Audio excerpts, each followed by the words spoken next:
Hello दोस्तों, नमस्कार। तो आज जो है मैं आपके सामने कुछ ऐसी इंपॉर्टेंट चीज लेके आया हूं जिसका रोल जो है बहुत ही ज्यादा इंपॉर्टेंट है। मैं आज बात करूंगा ऑर्गेनिक केमिस्ट्री को कैसे पढ़ा जाता है। अगर आपको लग रहा है कि बॉन्ड ऐसे ही टूट रहा है और कोई चीज अटैक कहीं पर भी कर सकता है, तो ऐसा नहीं है। 11th क्लास की केमिस्ट्री, ऑर्गेनिक केमिस्ट्री और 12th क्लास की ऑर्गेनिक केमिस्ट्री जो है बहुत ज्यादा इंपॉर्टेंट है। अगर मैं आपको बात बताऊं 12th क्लास की, हालांकि मेन जो रिएक्शंस हैं वो 12th क्लास में है। केमिस्ट्री पढ़ने के, ऑर्गेनिक केमिस्ट्री पढ़ने के दो तरीके, या तो आप रिएक्शंस को याद करो कि जो रिएक्शन एनसीईआरटी में दिया उसको लिखो, लेकिन हो सकता है आप क्वेश्चन में जो है अटक सकते हैं। जैसे आपको उस रिएक्शन के बाद वाला अगर कोई क्वेश्चन घुमा फिरा के दे तो उसको हो सकता है आप नहीं कर पाओ, या उससे पहले रिएक्शन में क्या हुआ, किस तरीके से होगा, वहां पर आपको समस्या आ सकती है।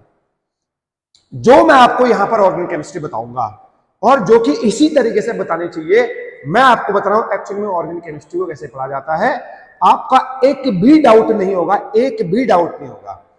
अगर आप देखो, ऑर्गेनिक केमिस्ट्री को दो पार्ट में तोड़ा जाता है। एक तो है जनरल ऑर्गेनिक केमिस्ट्री GOC1, या जिसको हम जो है रिएक्शन मैकेनिज्म फर्स्ट भी बोलते हैं। रिएक्शन मैकेनिज्म फर्स्ट या GOC1, जो जितनी भी आपकी 11th की ऑर्गेनिक केमिस्ट्री है वो सब के सब GOC1 में आता है।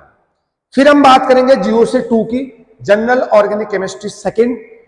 ये जो जनरल ऑर्गेनिक केमिस्ट्री है ये आपका 12th क्लास कवर करेगा। लेकिन एक बात जो है ध्यान रखने योग्य बातें हैं, जो भी आपका जनरल ऑर्गेनिक केमिस्ट्री 2 या रिएक्शन मैकेनिज्म सेकंड होगा, उसका सारा का सारा बेस जो है वो GOC1 ही तय करेगा आपका। अगर कहीं पर रिएक्टिविटी का ऑर्डर पूछ रहा है तो उसका GOC1 11th से उसका रिलेशन है। अगर कोई रिएक्शन है, एसिडिक ऑर्डर पूछ रहा है, बेसिक और स्ट्रेंथ का ऑर्डर पूछ रहा है, तो उसका सारा का सारा रिलेशन जो है वो 11th क्लास से होगा। तो मैं आपको इस तरीके से यहां पर ऑर्गेनिक केमिस्ट्री की बारीकियां बताने वाला हूं, मतलब आपको पूरा मजा ही आ जाएगा पढ़ने में। गारंटी इस बात की पक्की है, क्योंकि हो सकता है आपने इस तरीके से ऑर्गेनिक केमिस्ट्री आज तक नहीं पढ़ी हो, तो ये थोड़ा अलग से पढ़ेंगे हम। अगर हम रिएक्शन मैकेनिज्म फर्स्ट की बात करें GOC1 की, सबसे पहले हम इसमें रिएक्शन के बारे में पढ़ेंगे। किसके बारे में पढ़ेंगे? रिएक्शन के बारे में। फिर हम देखेंगे बॉन्ड टूटता कैसे है। रिएक्शन में हम देखेंगे सबस्ट्रेट क्या होता है या रिएजेंट क्या होते हैं। फिर हम पढ़ेंगे बॉन्ड क्लीवेज, मतलब हेटेरोलिटिक क्लीवेज हो रहा है या होमोलिटिक क्लीवेज हो रहा है। ये सब के सब जो मैं बोल रहा हूं, मैं आपको डिटेल में जो है कल से जो लेक्चर मेरा चलेगा उसमें लेके आऊंगा आपके लिए।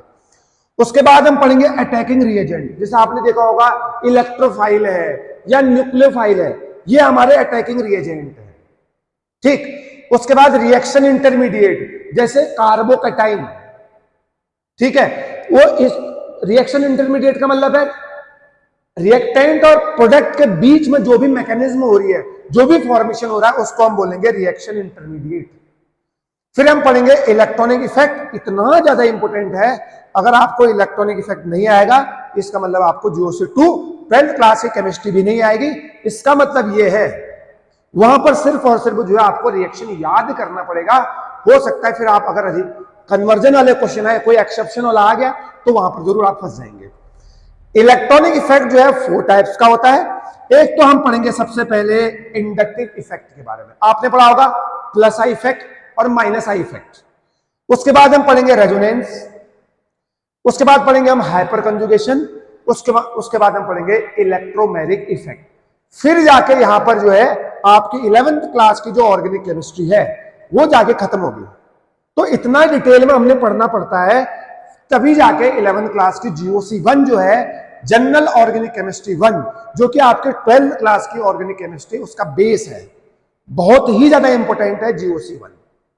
ठीक। उसमें खास तरह से इंपॉर्टेंट है आपका इंडक्टिव इफेक्ट और रेजोनेंस और हाइपर कंजुगेशन। ये बहुत ज्यादा इंपॉर्टेंट है, क्योंकि एक किसी की एसिडिक स्ट्रेंथ को डिफाइन करते हैं, बेसिक स्ट्रेंथ को डिफाइन करते हैं, और बहुत ज्यादा इंपॉर्टेंट है। फिर यहां प्लस M माइनस M, तो ये अल्कोहल वाला चैप्टर हो, फिनॉल हो, ईथर हो, चाहे एल्डिहाइड कीटोन हो, सब जगह काम आएगा GOC1। तो इतनी सारी चीजें आपको इस तरीके से यहां पर पढ़नी है। तो मैं जो है कल से जो है सारे GOC1 शुरू से स्टार्ट करूंगा। रिएक्शंस क्या होते हैं, बॉन्ड क्लीवेज क्या होता है, तो आपने चैनल के साथ बने रहना है और लाइक शेयर और सब्सक्राइब, तो चैनल को दूर दूर गांव गांव तक भेजो और आप भी पढ़ोगे और दूसरा भी पढ़े, यह आपका लक्ष्य होना चाहिए और ये मेरा लक्ष्य है। फिर अगर हम GOC2 में जाएंगे, जिसको हम बोलेंगे रिएक्शन मैकेनिज्म 2, जो कि आपका 12th का पोर्शन कवर कर रहा है। देखो अब मैं एक चीज बता दूं, जितनी भी आपके रिएक्शंस होते हैं उनके टाइप होते हैं, जैसे एडिशन रिएक्शन,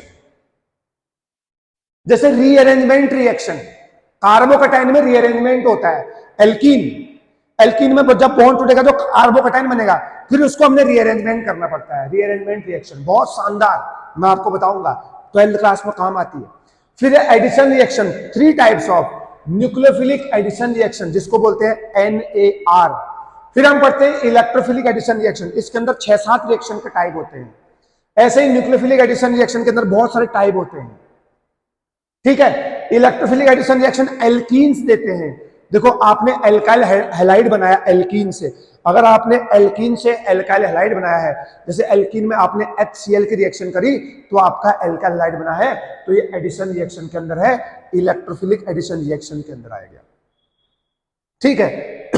फिर है free radical addition reaction, FRAR, free radical addition reaction. देखो जितनी भी रिएक्शन है उनके टाइप होते हैं, अगर आप इनके मैकेनिज्म समझो, मैं हर रिएक्शन के मैकेनिज्म बताऊंगा आपको, रिएक्शन हो कैसा रहा है, बॉन्ड कैसे टूट रहा है, और रिएजेंट कहां से अटैक करेगा, कैसे अटैक करेगा, और प्रोडक्ट का फॉर्मेशन क्या होगा, आप पूरी ऑर्गेनिक केमिस्ट्री सीखेंगे। फिर है सब्स्टिट्यूशन रिएक्शन, जैसे nucleophilic substitution reaction, alkyl halide में रिएक्शन कर दी वाटर की तो एल्कोहल बनता है, ठीक, तो OH ग्रुप ने Cl को रिप्लेस कर दिया, न्यूक्लियोफिलिक सब्स्टिट्यूशन रिएक्शन।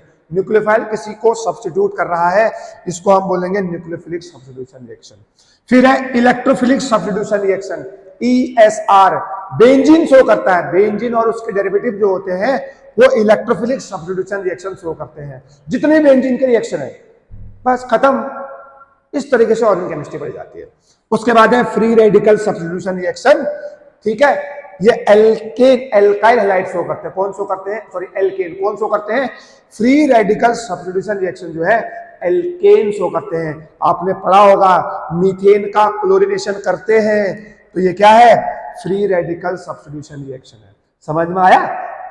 और अगर हम एलिमिनेशन रिएक्शन की बात करें, 2 types, E1 elimination, E2 elimination, है नहीं, आप याद करो जब आपने रिएक्शन करी होगी एल्कीन में एल्कोहलिक KOH की रिएक्शन, या एल्काइल में एल्कोहलिक KOH की रिएक्शन करी होगी आपने, तो ये एलिमिनेशन रिएक्शन के अंदर आता है।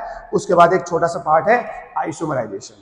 तो अगर आप ये पूरा डिटेल में पढ़ेंगे ना, तो आपको NCERT के रिएक्शन पढ़ने की जरूरत नहीं है, इसी के अंदर सब आता है।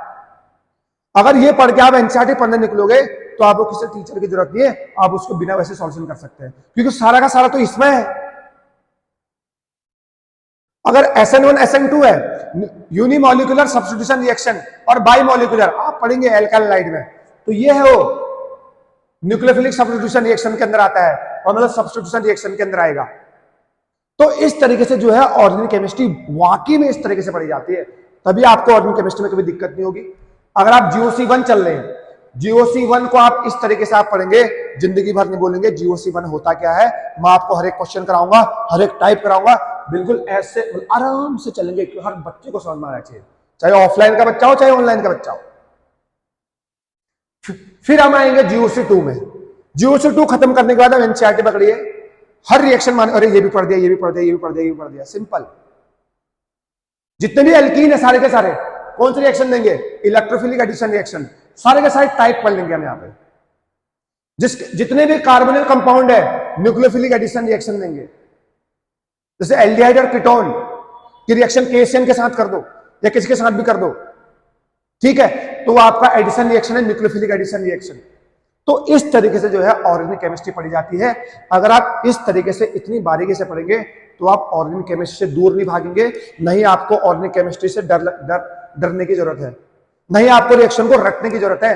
रिएक्शन को रटा नहीं जाता है, एक रिएक्शन कर लोगे, अगर उसका एक्सेप्शन दे दूं तो फिर हो सकता है प्रॉब्लम क्रिएट कर सकता है, ठीक है। तो इस तरीके से हम रिएक्शन को जो है पढ़ेंगे 12th क्लास में, जो कि काफी इंपॉर्टेंट है। ठीक है, तो हम अगले कल से लेक्चर मिलेंगे।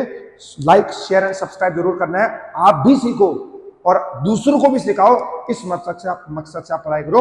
आपको GOC 1 GOC 2 और 100 नंबर केमिस्ट्री में आएंगे। किसी को दिक्कत है शेयर करते रहो बस।